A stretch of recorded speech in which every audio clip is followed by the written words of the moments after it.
doing the random for break 264. That's one WSD Fire, one mini helmet. We got the teams that are left over on the top. I got Arizona Cardinals. The fucking pop-ups. Arizona Cardinals on top. Redskins on the bottom. There was this anti-Guns N' Roses movement. They were too dangerous. I don't know where this video's coming from. Mark Seifert on top with the Saints. Trevor Nelson with the Falcons on the bottom. Dice roll 5 or greater. Good luck, guys.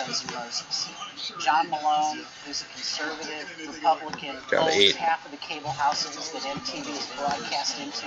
He basically told MTV if they showed any videos from this dangerous heroin junkie rock and roll band, that he would take. Got Miami Dolphins on the top, Arizona Cardinals on the bottom. He's not going to spend another penny on Guns N' Roses. The record is over.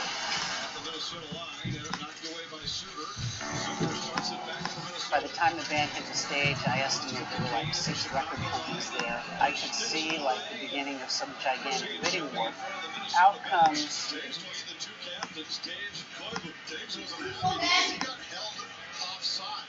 He was held into the wild zone there by the wild players who were changing.